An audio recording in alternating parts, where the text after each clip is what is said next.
Cultiver sa santé mentale. Une présentation du Trait d'Union, groupe d'entraide pour personnes ayant des troubles de santé mentale.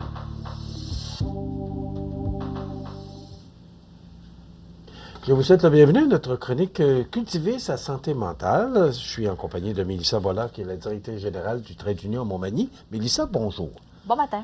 Aujourd'hui, on va parler de médicaments. Oui. Bon, est-ce que santé mentale, médicaments, c'est... Il peut avoir une certaine corrélation, mais ça ne va pas nécessairement de soi, mais... c'est pas toujours cas, associé. Non. Santé mentale n'est pas toujours associée avec médicaments. Exact. Pourquoi tu choisis de nous parler de ça aujourd'hui?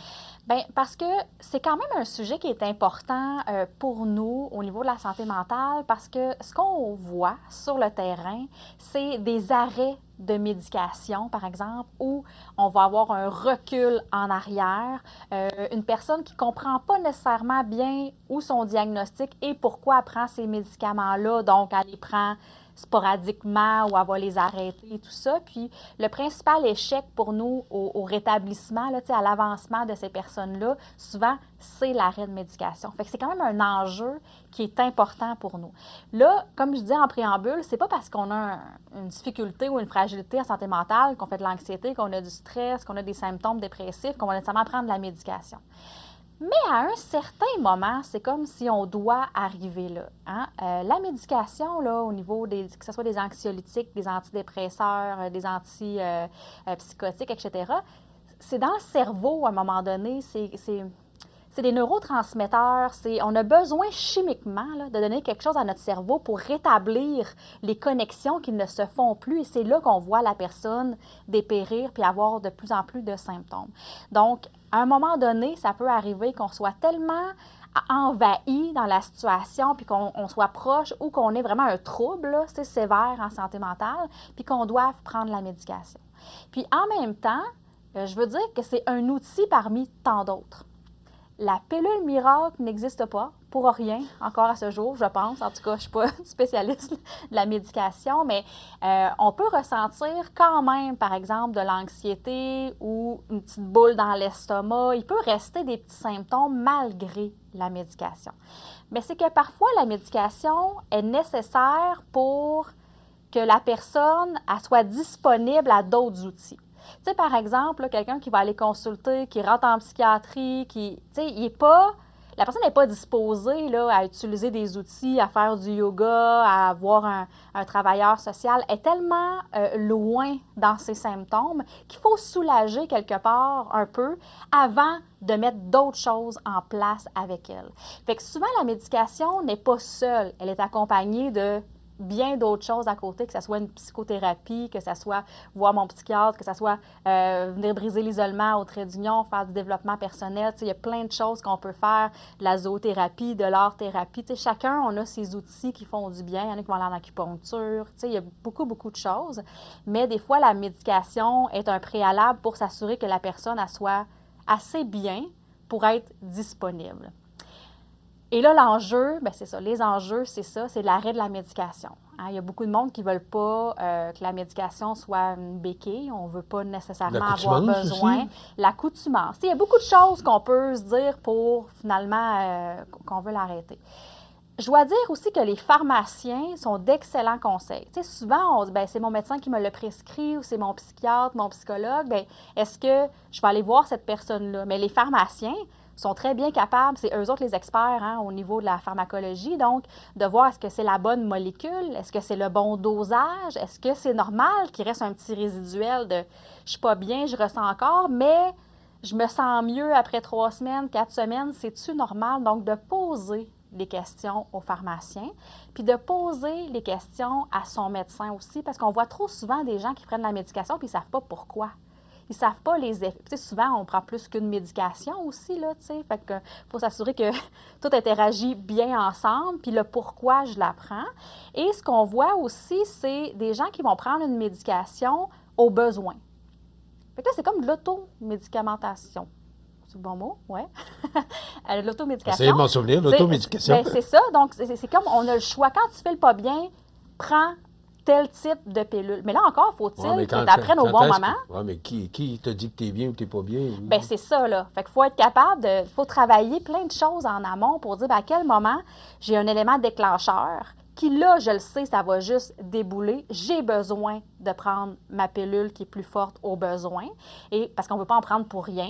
On veut pas que... Souvent, les gens... Il y a des dosages, là. Fait que les gens ne peuvent pas en avoir 30 par mois, là, quand c'est au besoin. Ils en ont-tu 2, 3, si le pharmacien gauge ça avec le médecin aussi. Fait qu'il y a tout quand même un processus, puis on trouve que les gens auraient intérêt à être mieux informés, à savoir ce qu'ils prennent, le prendre au bon moment.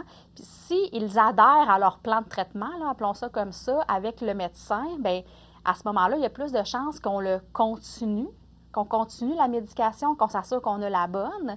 Parce que des fois, ça va être très temporaire. Hein? On fait un burn-out, on fait une dépression, on va en prendre pendant un temps. On n'en prendra pas nécessairement toute la vie. Certains vont en prendre toute la vie, par contre. T'sais, ça dépend de la problématique. Fait qu'il faut savoir où se situer là-dedans.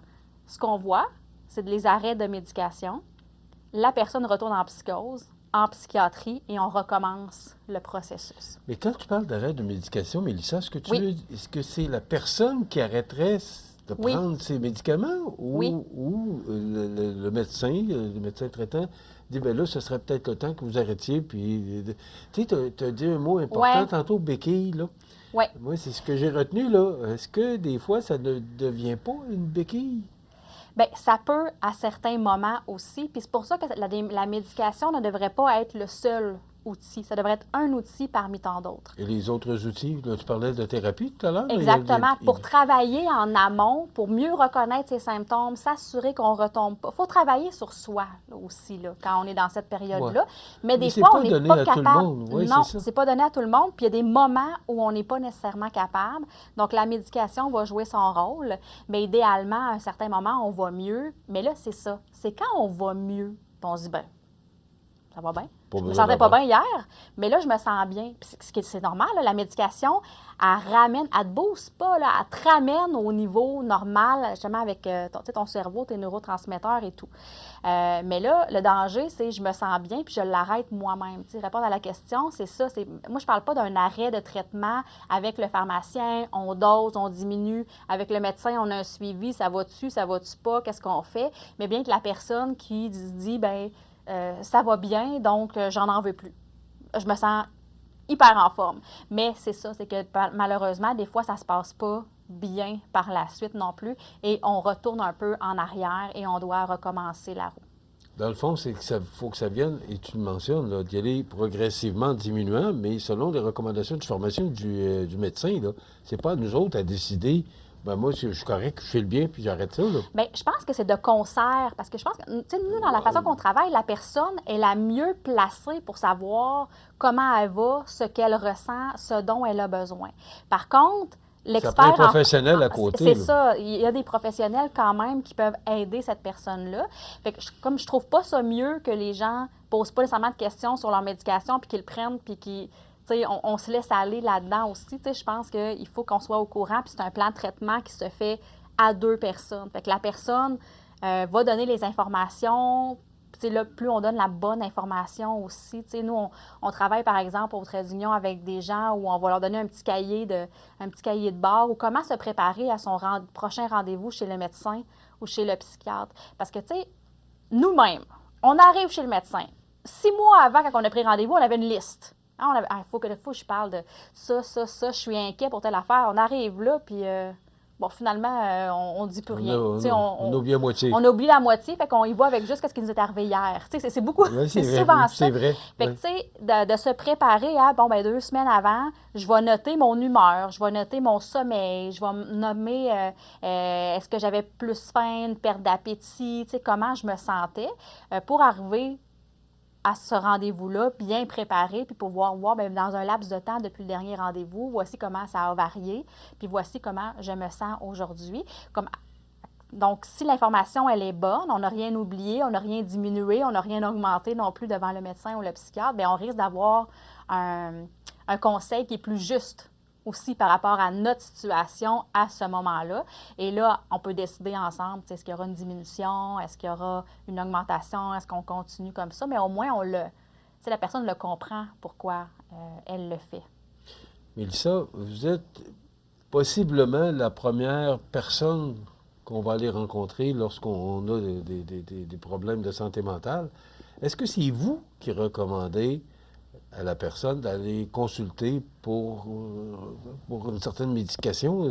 Comment ça fonctionne exactement? Non, nous, on n'est pas experts au niveau de... On ne peut pas diagnostiquer, on n'est pas expert en médication. Non, sans diagnostiquer, mais est-ce que vous proposez à la personne de consulter? Oui. Okay. Ça peut arriver. Tout dépendant où elle est dans son continuum ou dans sa situation, parce que peut-être que juste le fait d'en parler, d'avoir des outils concrets ici et maintenant, quand j'ai une crise de panique, qu'est-ce que je fais? Ça, on peut le gérer avec la personne. Mais ça se peut qu'à un moment donné, on voit que c'est tellement envahissant que ça l'empêche de bien fonctionner et que là, on est peut-être rendu à un stade plus loin. Bien, on peut aller avec elle, nous, on connaît bien les portes d'entrée aussi, fait qu'on peut l'accompagner là-dedans, à voir, bien, est-ce que ça prend ou de la médication, ou un psychiatre, ou, à voir, là. Mais c'est ça dépend où est-ce qu'ils sont, mais on peut les accompagner là-dedans. Est-ce que la médication est toujours nécessaire en santé mentale? Non. Non. OK. Tu parlais tantôt beaucoup qui finit par thérapie, là. Oui. Est-ce que les thérapies peuvent éviter? Oui. Parce que moi, médication, je sais pas si... On est pas mal tout le monde, là. On veut éviter d'en prendre le plus possible. Mais est-ce que les thérapies peuvent aider à éviter d'être obligé de prendre la médication? Oui, absolument. C'est assez fort pour ça, oui? Oui. Bien, ça dépend du trouble de santé mentale qu'on a, puis ça dépend où on est. Est-ce que je veux juste prendre soin de moi, je me sens stressée, je suis limite de l'anxiété? Bien, j'ai peut-être pas besoin d'avoir de la médication à ce moment-là, mais je sais que je dois mettre des choses en place, par contre. Des choses en place dans ma vie, des changements, parce que ça va pas bien, puis je me sens limite, plus dans mon équilibre de vie, là. Bien là, je dois réagir. Fait que ce soit une psychothérapie, un travailleur social, quelqu'un en relation d'aide, puis ça peut être suffisant pour la personne pour retrouver son équilibre. Mais pour certains diagnostics, ça va prendre de la médication parce que là, on est vraiment au niveau de la chimie du cerveau, puis on s'en sort pas nécessairement sans ça. Fait qu'il y a de tout dans la santé mentale. Puis comme je dis tout le temps, plus on va agir en prévention. Puis si on fait, par exemple, une dépression majeure une fois, bien, ça risque d'être temporaire pendant un certain temps qu'on va prendre la médication. Mais si ça revient, la dépression majeure, elle revient une troisième fois. Il y a des chances qu'à un moment donné, elle soit un peu comme permanente, la médication. Fait que plus vite on va traiter et bien traiter dès le départ, que ce soit avec la médication ou non, mais dans le sens qu'il y a un travail qui se fait au niveau de la santé mentale de la personne, bien, moins on va risquer d'aller à l'autre bout du continuum. Là. OK. Et il faut... ça ne veut pas dire qu'une fois, on a utilisé de la médication, puis une fois, on est allé voir le trait d'union et les professionnels, que ça va revenir. Ça peut être... la santé mentale, c'est pas une maladie. Une maladie, j'aime pas le mot maladie, là. C'est pas un état de fait qui va arriver à tous les 6 mois, là. Il y en a qui peuvent peut-être être plus affectés que d'autres. Oui. Mais quelqu'un qui a un problème de santé mentale, là, c'est pas une personne là, qui sort d'un sac de surprise. Ça peut arriver à tout le monde, là. Il n'y a personne qui est infaillible à ça, là. Il n'y a personne d'infaillible. Il y a divers éléments qui peuvent nous amener à... fait qu'il y en a que c'est génétique, une prédisposition, c'est leur histoire familiale, c'est l'environnement. Mais des fois, ça peut être un changement, un choc post-traumatique. Il arrive quelque chose, puis là, on n'est pas capable de faire face à la situation. On ne l'a pas vu venir. Puis pourtant, tout le reste de notre vie a bien été. Mais là, ça ne va pas, il y a un clash. Fait que oui, ça peut arriver à n'importe quand à tout le monde. Puis au contraire, là, je parlais de médication pour ceux qui reviennent sans cesse, puis qu'à un moment donné, la dépression, mettons, pourrait devenir une dépression majeure à vie, puis prendre la médication. Mais ce qu'on souhaite, c'est que quand ça arrive une fois, puis on a eu un épisode, après ça, justement, on a les outils, puis on est assez bien outillés pour prévenir. Ça ne veut pas dire que la santé mentale n'est jamais un long fleuve tranquille, hein, je le dis régulièrement. Fait qu'il peut y avoir des épisodes. Si on a une fragilité, ça se peut qu'elle soit encore là, notre fragilité. Mais la fragilité peut ne pas aller aussi loin que la première fois, parce que la première fois, j'ai appris des choses, j'ai compris, je le sais où aller chercher de l'aide, je le sais quoi faire, quoi mettre en place, qu'est-ce qui fonctionne pour moi, puis je le fais et je ne me retourne pas dans une autre situation comme ça. Idéalement, c'est comme ça que ça se passe. On s'améliore. Très intéressant. J'apprends beaucoup de choses. Chronique Cultiver sa santé mentale présentée par le Trait d'Union. 64 Saint-Jean-Baptiste-Ouest, c'est cet endroit que vous pouvez retrouver les professionnels qui peuvent vous aider. 248-4948. Merci Mélissa, on se retrouve le mois prochain. Merci. Cultiver sa santé mentale. Une présentation du Trait d'Union, groupe d'entraide pour personnes ayant des troubles de santé mentale.